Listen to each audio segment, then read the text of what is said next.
So, let me tell a story.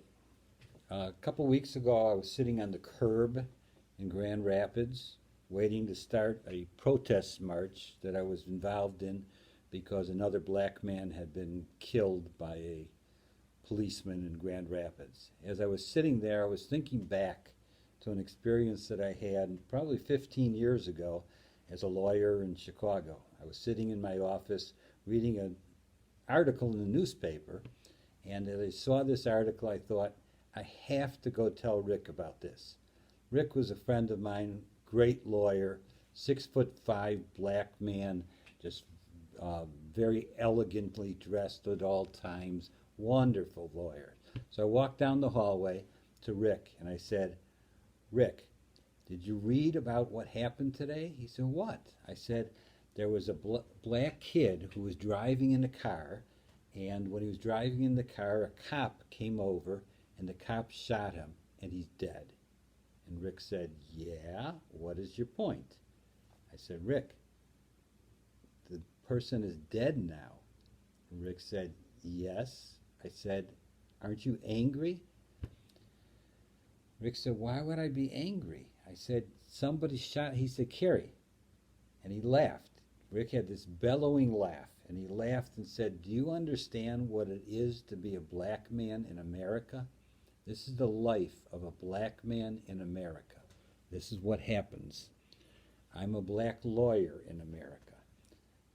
He tells me that he will not go into a white neighborhood at night and meet a client.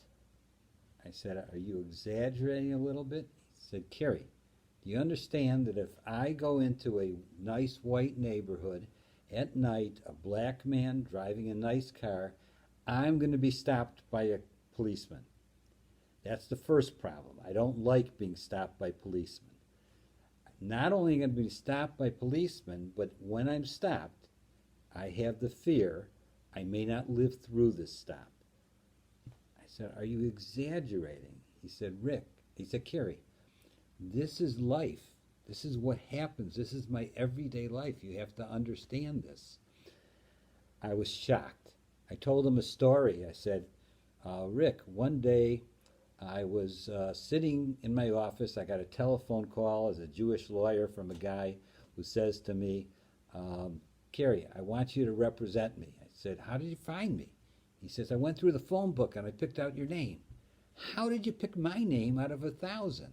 He says, I liked your name because I wanted a good Jew lawyer. There's nothing like a good Jew lawyer because you Jews could fix anything. I thought for a second. I said to him, I'm really sorry, but I'm too busy to represent you.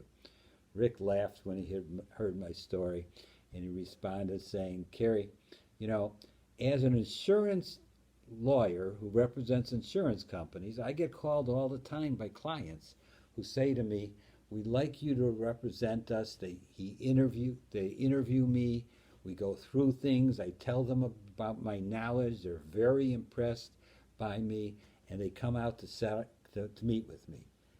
I'm thinking all the time before I meet with them, I know what's going to happen because the first time they walk into my office and see me, their first response is going to be, oh my God, he's black. That's always the first response. Oh my God, he's black. It doesn't mean that they're racist. It doesn't mean they're not going to hire me.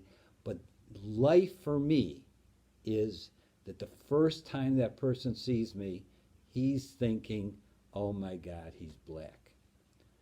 I told Rick the story that we had a client where the attorney died and they wanted to move me in to be in charge of the case for the client. Somebody in our office called the client and said, we're going to make Cary Fleischer the lawyer in charge of the case. He's a great lawyer. He knows the case. He'll be perfect. The client was silent. Nothing. Waited for a second, and the client said, can you get a different lawyer? The lawyer in our office says to him, what's the problem? Cary's really good. What's the problem? The client thinks for a second and says, I just would rather have somebody different. We both knew he did not want a Jew lawyer to be representing him. That's my life of anti-Semitism, but Rick's life of being a black lawyer in America is a life not just of being insulted, but a life or death. I thought about it as I was sitting on the curb. I thought about Rick, and I was thinking, I hope Rick's doing okay. I hope he's okay. And things are no better than when I met with Rick 10 or 15 years ago, sitting in my office. I'm now on a curb.